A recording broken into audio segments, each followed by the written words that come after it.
ప్రజా సమస్యల పరిష్కారం కోసం మంత్రి టీజీ భరత్ వినూత్న కార్యక్రమానికి శ్రీకారం చుట్టారు. మీ సమస్య మా పరిష్కారం కార్యక్రమాన్ని మంత్రి టీజీ భరత్ ప్రారంభించారు. ఇప్పటికిప్పుడు పరిష్కారమయ్యే సమస్యను పరిష్కరించి మిగిలిన వాటిని వీలైనంత త్వరగా క్లియర్ చేస్తామంటున్న మంత్రి భరత్తో మా ప్రతినిధి Sunkanna face to face. Arya function హాల్లో మీ సమస్య మా పరిష్కారం కార్యక్రమం మంత్రి టీజీ భరత్ ప్రారంభించారు. మనతో మాట్లాడేందుకు మంత్రి టీజీ భరత్ ఉన్నారా? ఎంతో మాట్లాడారు. చెప్పండి సార్, ఈ కార్యక్రమం ముఖ్య ఉద్దేశం ఏంటి? ముఖ్య ఉద్దేశం వచ్చి మీకు తెలుసు, ఇప్పుడు మన గవర్నమెంట్ 9.5 months అయింది. ఎక్కువ పని లోడ్ ఎక్కువ ఎవరికి ఉంటుందంటే మినిస్ట్రీలో ఉండే వాళ్ళకి 10 ఎక్కువ ఉంటుంది ఎమ్మెల్యే కన్నా. సో మనం నెలలో ఒక వారం రోజులు మన అసెంబ్లీలో ఉన్నాము అంటే అది చాలా గొప్ప విషయం అవుతుంది. సో వచ్చినప్పుడంతా జనరల్గా నేను పొద్దున్నుంచి గ్రీవెన్స్ తీసుకొని అధికారులకి చెప్పడము, ఫోన్ చేయడం జరుగుతోంది ఇప్పటివరకు. బట్ ఏమంటే ప్రాసెస్ అనేది మనం లెటర్ ఇవ్వడం లేకపోతే ఫోన్ చేయడం, అది ఈరోజు మీ సమస్య మా పరిష్కారం అనే దాని విషయంలో ఈ కార్యక్రమంలో అధికారులను కూడా రామని చెప్పడం జరిగిందనమాట. ఇక్కడ అధికారులు రావడంతో చిన్న చిత్కవి ఏమన్నా ఉన్నాయంటే ఇమీడియట్గా సార్ట్అవుట్ చేసే దాంట్లో ఉంటామని చెప్పి ఉద్దేశంతో ఈ కార్యక్రమం ఏర్పాటు చేయడం జరిగింది. సో ఏమన్నా ఇష్యూస్ ఉన్నాయనుకోండి, ఇక్కడికే సాల్వ్ అవుతుంది. దానికి మరి ఒక నెల రోజులో 2 నెలల్లో తిరిగే పనిలే. అదే ముఖ్య ఉద్దేశంతో ఈరోజు స్టార్ట్ చేయడం జరిగింది.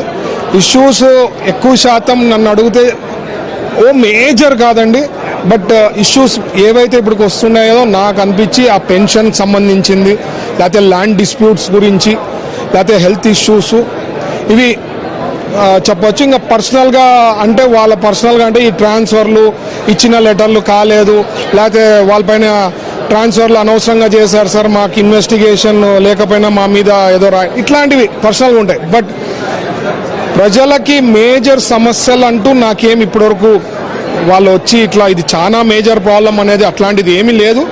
ఏమన్నా ఉంటే ఇట్లాంటివే ఉన్నాయి, అవి కూడా తొందరలో సార్ట్అవుట్ చేసే దిశలో ఉన్నాము. ఖచ్చితంగా పెన్షన్స్కి సంబంధించింది అయితే మీకు ఐడియా ఉంటుంది. అంతకుముందు హస్బెండ్కి వచ్చే పెన్షన్ ఒకవేళ చనిపోతే ఇమ్మీడియట్గా విడోకి వచ్చేది, అది కొద్దిగా డిలే అవుతా ఉందని చెప్పి విన్నా నేను. అది కూడా మొన్ననే మా మంత్రి సమావేశంలో వాళ్ళతో మాట్లాడినప్పుడు అది కూడా సాల్వ్ చేయడం జరిగింది. అది కాక జాబ్ ఇష్యూస్ కూడా ఎక్కువ శాతం వస్తుంది. అందుకనే మన లోకేష్ గారు ఒక స్కాన్ అంటే ఇది పెట్టారనమాట. ఆన్లైన్లో వాళ్ళ అప్లికేషన్ ఫీడ్ చేస్తే ఎవరైతే జాబ్ డిగ్రీలు చదివి లేదా జాబ్స్ రాని వాళ్ళు ఏదైనా ఉందంటే వాళ్ళకి ఇచ్చాలని చెప్పి అది ఒక ఆన్లైన్ పెట్టడం జరిగింది. దాని విషయంలో మనం కూడా కొత్త ఇండస్ట్రీస్ తెచ్చే దాంట్లో ఎవరొకళ్ళు వి హావ్ బీన్ ట్రయింగ్.